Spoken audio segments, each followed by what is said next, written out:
Owen. Thank you for being here. I'm glad you're here. I want to ask you a couple questions. First of all, tell me a little bit about how long you've been playing trumpet and where you play.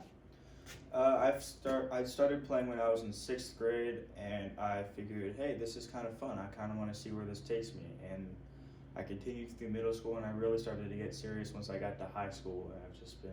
And you're a junior? Yes. Thinking about going to music school? Definitely. All right, great. All right, so you're going to play your all-district piece? Yeah. Okay, and tell me, is there anything specific that you'd like to look at today?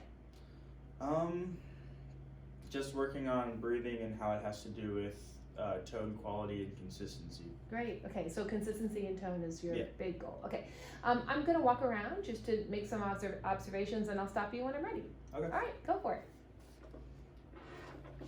Oh, I'm not warmed up. That's okay. Go ahead and warm up if you want.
I'm glad I did. No, it was good. It was really good. I don't like that. Yeah, that's a tough etude. So that was your all district etude, and I'm glad that we're using it because I know it really well, and also I think it will be good to talk to you about a few things that I wonder if you think about. So, do you ever? You actually look pretty good. I mean, I wonder if I can just teach you a little bit about what it means to be living in your place of easy balance, and teach you a little bit about a really important part of keeping your body in motion. So right. Before I get started, I want to talk to you a little bit about what body mapping is. And it is the conscious correcting and refining of one's own body map to produce efficient, graceful, coordinated, and effective movement. And movement is something that we should be having happen all the time, because when we're not moving, we're getting stuck. And getting stuck is a huge part of why things sort of shut down and you can't breathe as well, or there's tension, or you may end up having pain and you might be more limited. So right. our job as body mapping educators is to see if we can get you to be a little bit more aware of what your body is doing when you play. And actually not just when you play, but all the time. So I want to talk to you first a little bit about what it means to find this place of easy balance, and what I feel like I use as my go-to pretty much every time I play, and that is called the AO joint, and that's the atlas and the occiput. It's at the bottom of the skull. I'm going to bring a model over here, and it's at the top of the spine. And the AO joint is really what would make a bobblehead doll bobble. If you had a bobblehead, it would be like that part. It's a yes movement. It's not the no movement. It's just the yes movement. And if you can't feel it, you can't point to it either, because it's right in between 4 points in your skull. So it's right here at the top of the spine and at the bottom of the skull. You can barely see it, but that's the AO joint. And one way for us to sort of get in touch with where it would be exactly, can you put your horn down for 1 second, is to, how about on stage, would that be okay if you rest it there? Is to put your thumbs in your ears, and to put one finger on your nose, and then one finger on the back here, and you want to sort of nod yes, and know that the place between those 4 points, exactly dead center, is exactly where your AO joint is. And it's something that you need to constantly keep loose. And as I watch you play, I see that you're doing a really nice job with, not moving yourself out of your balance, like your head's not jutted forward. It's just that you tend to keep this part of your neck very still. And it would be great if you could have these micro movements taking place all the time so that you aren't getting stuck.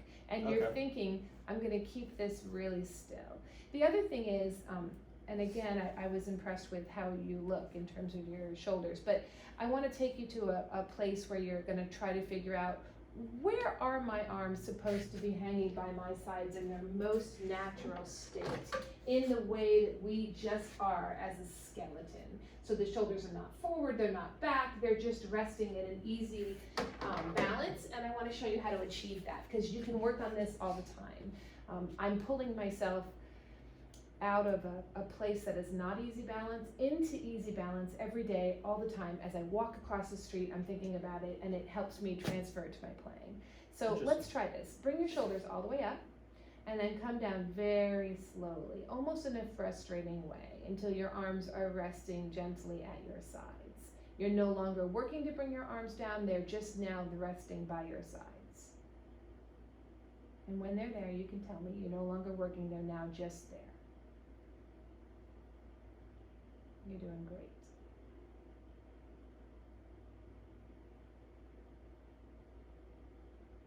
Are they just there now? Yep. Great, let's go back. And we're going to come forward until our arms are just resting gently by our sides.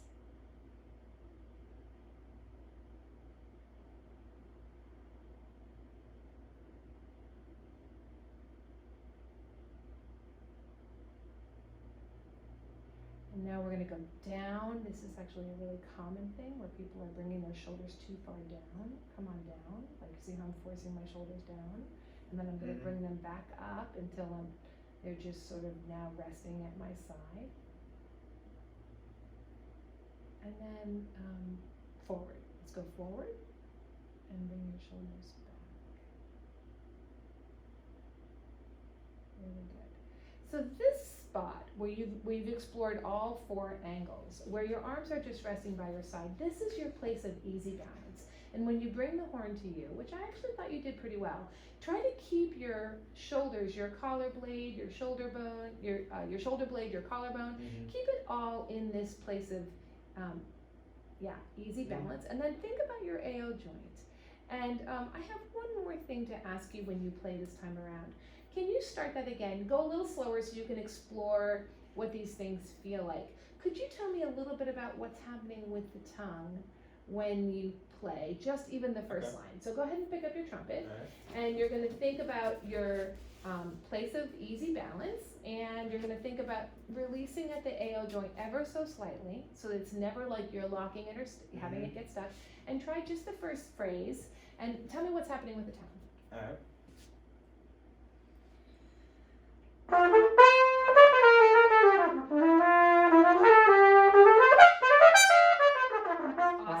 Awesome. I want to take away the tongue question. I think I went too fast on that. Do it again. Think about only your easy balance. Try not to think about the tongue. Just think about what you, notice what you're hearing come out of your horn right now when you have just the easy balance and the AO joint.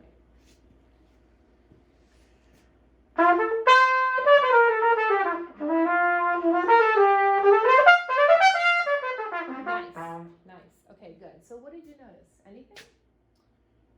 I mean, did you feel that there was something a little bit less gripping back here, or did it feel sort of about the same? It's okay if it did. It felt about the same, but I did notice there was less friction or something back there. Okay, great. Okay, so try it one more time, and then just see if you can get this to do a little more active moving. Okay. And see what happens. Okay. Not a lot, just a tiny bit. Yeah.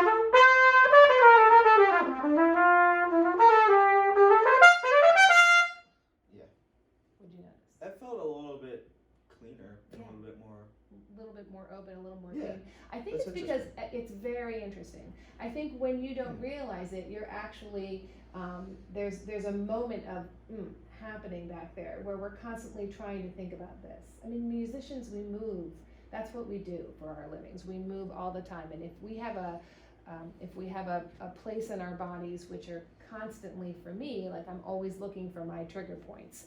Where will I find that I get stuck? And then how can I release that trigger point? So yeah, that's great. So we're going to go on a little bit, and I want to, since I've just talked to you a little bit about the AO joint and the shoulders, I want to go into a little bit of what the tongue is doing. So could you do me a favor and play the section in this etude? Let me think about this.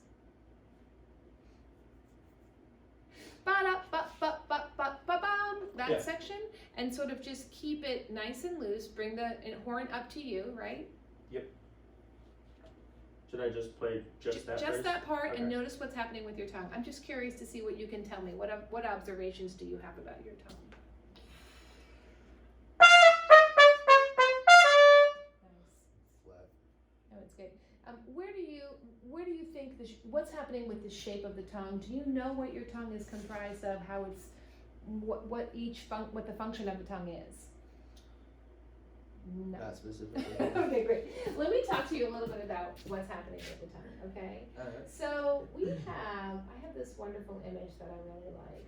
So the freedom of the tongue depends on the freedom of the neck and of the AO joint. So if you're able to keep the neck soft or easy and the AO joint is not stuck, you're going to have an easier time getting a freer sound with your tonguing. But I think we need to learn about the parts of the tongue.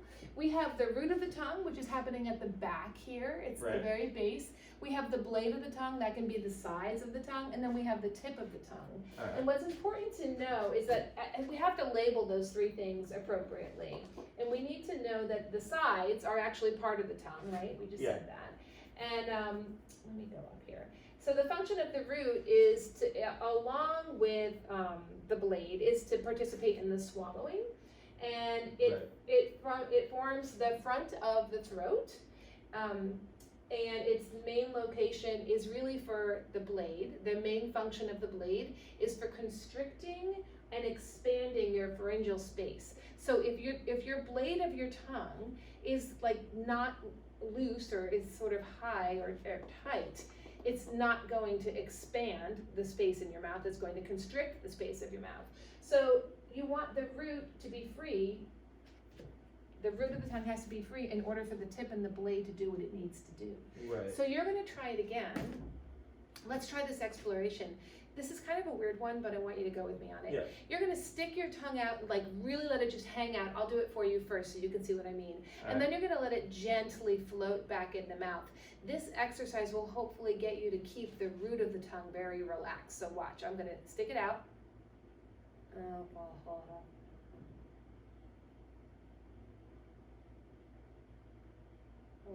in there. It's not doing anything. It's just relaxed. And then you're going to pick up the horn, and you're going to recognize that the root has to stay that way, that your blade and your tip are there for articulation. Right. Give that a try. Just explore on your own. You can stick your tongue out, let it come back in the mouth when you're ready, and then go ahead and give that a try.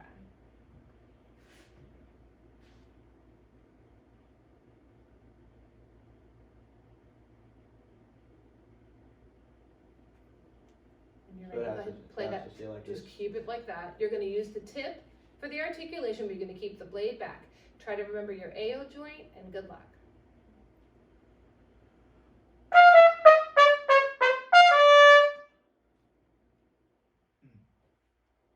Why don't you start from the beginning? Don't go quite so fast. And see if you can take these few things in, right? Because now we have the AO joints trying to stay soft, not getting stuck, right? You have the O tension on the root of the tongue being really relaxed, and that you're going to let the blade and the tip do the articulation, but it's not going to affect the root, right? And you're going to keep yourself in an easy balance. Start from the beginning. Just enjoy what this feels like. Don't go so fast so you can make these observations about what's happening. Cool.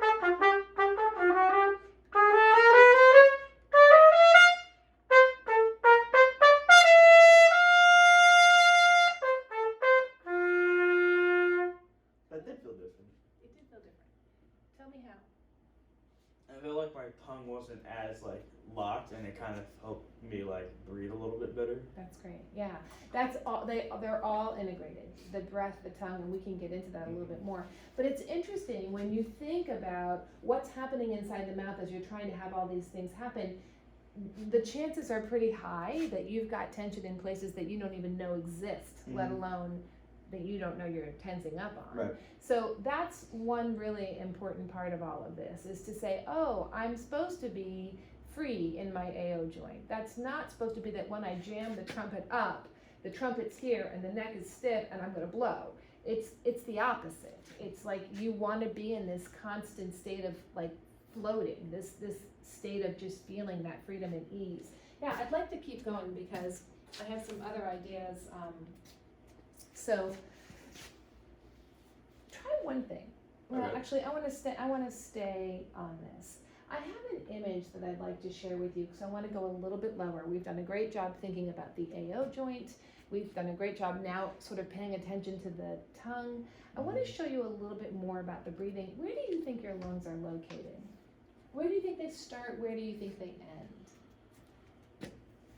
They probably start around here Okay. and end up here. Okay, so actually the truth of our bodies is that our lungs start above our collarbone. Is that incredible? They start above here, that's the top of the lungs. That makes sense, actually. And the 'cause you bottom can of the feel- lungs go here, yeah. And so when we breathe in, I think this is, this can be something that people get confused about a lot. When we breathe in, our spine gathers upon inhalation and it lengthens upon exhalation. So when you see the little kids in band play and they're running out of air and they're doing this, they're doing the exact opposite of what their bodies are designed to do. When you're blowing out, when you're exhaling, the spine is actually getting taller. It's lengthening by some, and then it gathers upon inhalation. At the same time that the spine is doing that, upon inhalation, the ribs are coming out, and the diaphragm is going down. And That makes upon sense, okay. exhalation, the ribs are coming down, and the diaphragm is coming up. So let's watch this video, and while you watch it, I'll talk to you, but also do this. Okay. Breathe with them and take note of what your lungs are doing and of what your ribs are doing, okay? All right. So this is a wonderful video by Jessica Wolf, it's called The Art of Breathing, and I want to get the sound to come down. I'd rather we not listen to sound. Oh good, we won't, because it's not fun. Let's see. She's an internationally recognized teacher who's Wow. been teaching Alexander Technique. I don't know if you've heard of Alexander Technique, for almost not. 40 years. Wow. She's been exploring and conducting research in respiratory function and breath throughout her entire career. Okay, it's a great, cool tool. Take a look at what happens upon inhalation. The motion of the spine and the springy mobility of the ribs is crucial to breathing. So as you're breathing right now, Owen, just notice that upon inhalation, the ribs should feel free to be springy and move.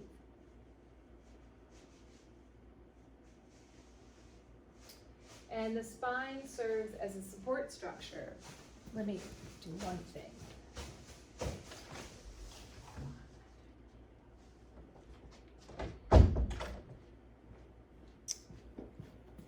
Okay.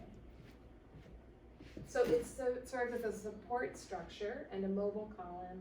It makes tiny changes upon inhalation and exhalation, and the ribs connect and articulate around the spine. This is your diaphragm. So watch what happens when you're breathing in. Your diaphragm upon inhalation goes down, and upon exhalation, your diaphragm comes up. So let's breathe together and just imagine and notice what this might feel like.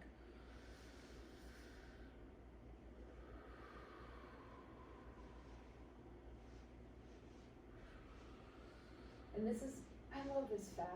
I think this is, so the diaphragm is the primary muscle of respiration. So when you notice upon inhalation, the ribs move up and out. The diaphragm descends upon inhalation and ascends upon exhalation. Here's my favorite fun fact. I think probably my favorite fun fact about body mapping, period, is that an optimally functioning diaphragm upon exhalation as it rises We'll go all the way up to T5, which, by the way, we haven't even gotten a chance to talk about the spine, but this is the front of our spine, and we know that the lumbar spine is these vertebrae here. T5 is very high up. Wow. So imagine that upon exhalation, if you're using that space, your diaphragm is really rising. So the things that might prevent you from having that optimal use would be that you don't understand how there's this fluid movement taking place all the time as you breathe. Whether you're standing still or not, your body is in motion, right? The ribs are moving, the spine is gathering and lengthening, your diaphragm is moving. So even if you're trying to be actually free in your body, or even if you're trying to shut your body down, things are still moving inside. So we have to allow for that movement by releasing our bodies. So now that you have that sense of what it is to take a breath in with the freedom of the ribs moving and the diaphragm, ascending and descending, go ahead and start this again and think about how the ribs start much, much higher, different than you thought, and that you have this room for movement when you breathe. So. Okay. And then start your piece, but don't forget about the other pieces, Right. which is your AO joints, your place of no work, or your place of easy balance, the chill in the tongue. Don't worry about it. It's totally fine. Yeah, it's fine. You can empty it out here. We'll clean it up later. Totally fine. I don't know how that got in there. Alright. It's a lot to think about.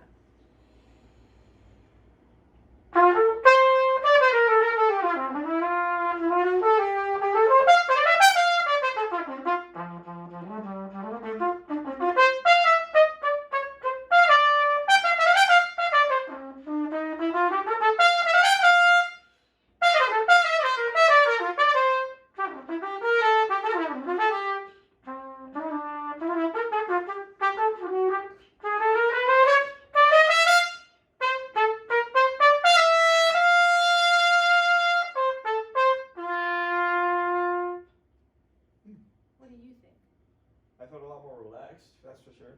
How did it feel making these sounds come out of your horn this time around? It felt more solid Great. than it has before, yeah. Did it feel like you were working as much as you've worked in the past, or did it feel like, when you say you felt more relaxed, would you equate that with working less, or would you equate that with working more? Because I know the attention you need to put on the body mapping is not little. You're putting a lot of attention on it. Well, I feel like I was pushing air less. Oh, that's Since I was great. like more relaxed, I was just kind of like letting it come out instead of like pushing it out. Can I tell you something? Yeah. One of the reasons I asked Mr. LaPrade if I could maybe work with you is because when I've watched you play over the years, you're such a powerhouse. But I see you working too hard. And so I'm saying to myself, this kid is going to hurt himself if he doesn't have an understanding of how his body is supposed to work. Because the idea is that we are trying to learn how to play for years, centuries. Like, I mean, well, not centuries, because we're not going to make it that long. Yeah. But the idea is that I want to play till I'm 90. And that's going to change if we're using our bodies incorrectly. We're going to hurt ourselves. And so there's a way to play. And you and I haven't talked about one more thing, and I'm going to go a little bit into it. I know my lesson should probably be over, so I'll cut it if I need to. But I just want to go into this with you because I think it might help. Okay. The only other thing I see that you could be doing right now, I mean, I've been on this path for 8 years and I'm still learning a ton, but one more thing I think that you could be doing is I think you tend to not think about what's happening waist down. And I think you need to be open in your hip joints, and one very specific reason why is because, if we had a chance today to explore what it really means to like let the ribs expand and let the diaphragm flow.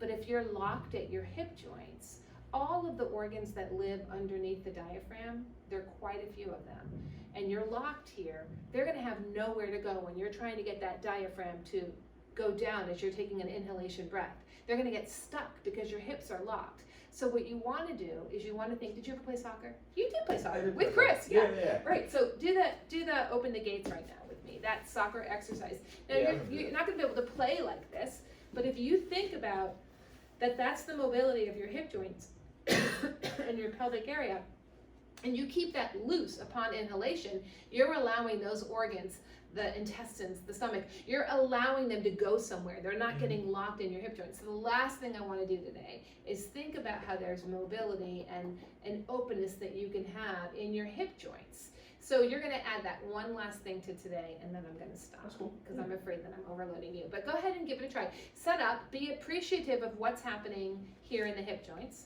All right. You don't have to move a ton. You just have to know it's micro movements one more time. And good luck. Try to appreciate all these things. Take a second to prepare.